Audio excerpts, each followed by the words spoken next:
ఒక 12 సంవత్సరాల అమ్మాయి ఏం చేసిందో తెలిస్తే మీరు షాక్ అవుతారు. ఈ ఇన్సిడెంట్ అయితే గుజరాత్‌లో సూరత్ అనే ప్లేస్‌లో జరిగింది. ఒక ఇంట్లో ఒక 12 ఏళ్ల అమ్మాయి ఫోన్‌తో ఆడుకుంటూ ఉంటుంది. అదైతే వాళ్ళ అమ్మ ఫోను. వాళ్ళ అమ్మ ఆ టైంలో ఇంట్లో అయితే ఉండదు. ఈ అమ్మాయి ఆడుకుంటూ ఉండగా పొరపాటున ఆ ఫోన్ అయితే వాటర్‌లో పడిపోతుంది. దాని తర్వాత ఆ అమ్మాయి ఆ ఫోన్‌ని ఎంత ఆన్ చేయడానికి ట్రై చేసినా ఆ ఫోన్ ఆన్ అవ్వదు. వాళ్ళ అమ్మ ఇంటికొచ్చిన తర్వాత ఈ విషయం తెలిస్తే ఆ అమ్మాయిని ఎక్కడ తిడుతుందా? ఎక్కడ కొడుతుందా? అని ఈ అమ్మాయి అయితే ఆత్మహత్య చేసుకొని చనిపోయింది.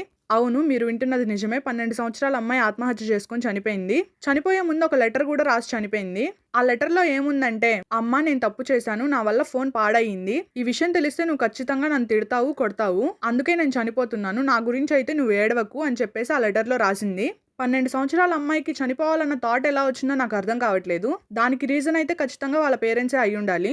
పిల్లలు ఏదైనా తప్పు చేస్తే ఇది తప్పు, ఇది మార్చుకో అని పేరెంట్స్ ఫ్రెండ్లీగా చెప్పాలి. అలా కాకుండా ఇష్టం వచ్చినట్టు అరవడం, కొట్టడం అలా చేయకూడదు. ఆ ఏజ్‌లో వాళ్ళ బ్రెయిన్ అండ్ వాళ్ళ థాట్స్ చాలా సెన్సిటివ్‌గా ఉంటాయి. ఏం చేయాలో వాళ్ళకి అర్థం కాదు. వాళ్ళు చనిపోవాలనే ఆలోచనలు లేదా ఎదుటి వాళ్ళని చంపేయాలనే ఆలోచనలు ఎక్కువగా వస్తూ ఉంటాయి. అలానే పిల్లలకి ఫోన్‌లు అలవాటు చేయడం కూడా మానేసేయండి. అంతే గైస్ ఈ వీడియో. Bye bye.